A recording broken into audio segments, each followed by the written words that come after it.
नमस्ते नमस्कार, आप सभी का स्वागत है educational universe by CK channel में।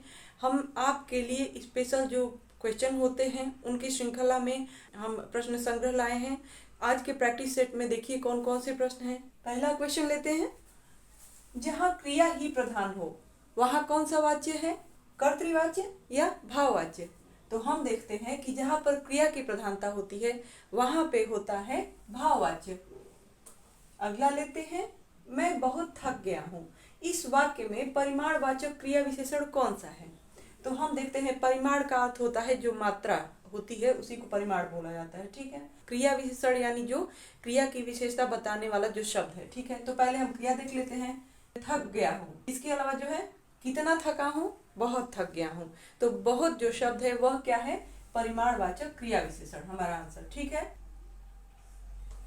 मोहन तेजी से दौड़ता है, इसमें क्रिया विशेषण शब्द कौन सा है? हमने आपके लिए प्लेलिस्ट में अविकारी शब्द नाम से एक स्पेशल वीडियो डाला हुआ है जिसमें अव्यय के चारों भेद जो होते हैं उनमें क्रिया विशेषण जो है सबसे महत्वपूर्ण है।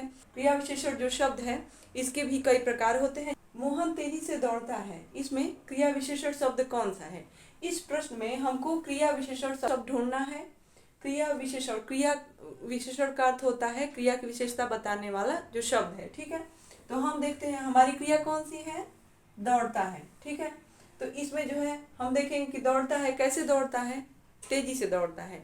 तो तेजी से जो शब्द है यह शब्द क्या हो गया? यह शब्द है रीतिवाचक क्रिया विशेषण का उदाहरण। हमने आपके लिए महत्वपूर्ण अव्यय जो है इस टॉपिक से स्पेशल वीडियो बना के रखा है प्लेलिस्ट में, आप जाकर के देखिए। उसमें हमने आपके लिए क्रिया विशेषण से संबंधित जितने भी प्रकार हैं उन सब के बारे में आपको सरल भाषा में बताया है। यह रीतिवाचक क्रिया विशेषण का उदाहरण है। तो हमारा आंसर हुआ तेजी से। ठीक है। पहला, यह दृश्य अति सुंदर है, इस वाक्य में अति क्या है? पूछा यह जा रहा है कि अति शब्द का परिचय क्या है, हम बताएंगे। यह दृश्य अति सुंदर है प्रविशेषण है या विशेषण है अति शब्द? तो हम देखते हैं कि विशेषण जो होता है वह संज्ञा या सर्वनाम या विशेष्य की विशेषता बतलाता है, और यहाँ पे प्रविशेषण उसको कहते हैं जो विशेषण की भी विशेषता बतलाता है, यानी एडवर्ब अंग्रेजी के अनुसार। तो हमारा आंसर है कि सुंदर है, सुंदर होना यह विशेष्य की विशेषता है, तो यह हो गया विशेषण शब्द। और इसकी भी यानी अति सुंदर है, तो अति जो शब्द है यह हमारा हो गया प्रविशेषण। अगला लेते हैं। जिस क्रिया के साथ कर्म न रहे वह कौन सी क्रिया है? पूर्वकालिक क्रिया या अकर्मक क्रिया? तो हम देखते हैं कि पूर्वकालिक क्रिया और अकर्मक क्रिया में हमारा आंसर है अकर्मक, यानी अकर्मक का अर्थ ही होता है जिसके साथ कर्म न रहे। ठीक है, अगला प्रश्न लेते हैं। राधा नाचकर गाना गाई, इस वाक्य में पूर्वकालिक क्रिया कौन सी है? पूर्वकालिक क्रिया का अर्थ यह होता है, हम सरल बोलचाल की भाषा में आपको बताएं, जो क्रिया पहले समाप्त हो गई हो। पहली बात तो यह है कि दो क्रियाएं होंगी जिनमें पूर्वकालिक क्रिया उसको बोलेंगे जो पहले समाप्त हो जाए। जैसे राधा नाचकर गाना गाई, तो राधा पहले नाची फिर गाना गाई। ठीक है, तो नाचना शब्द जो है वह क्या है? वह है पूर्वकालिक क्रिया। तो हमारा आंसर हुआ पहला। ठीक है, अगले प्रश्न की ओर चलते हैं। प्रश्न है, निम्नलिखित में से सार्वनामिक विशेषण का प्रयोग किसके साथ हुआ है?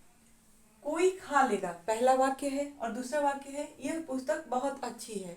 तो इस वाक्य में हम देखेंगे कि यहाँ पे जो है यह जो सर्वनाम है यह हमारा सार्वनामिक विशेषण का उदाहरण है, क्योंकि कहा जाता है कि विशेष्य जो शब्द है उसी की विशेषता बताने वाला विशेषण कहलाता है। ठीक है, और ऊपर से वह होना चाहिए कौन सा शब्द? सर्वनाम होना चाहिए। ठीक है, पुस्तक के बारे में बताया जा रहा है पूरे वाक्य में, तो यह विशेष्य हो गया। ठीक है, और बहुत अच्छा होना, अच्छा जो शब्द है यह क्या है? यह हमारा विशेषण हो गया।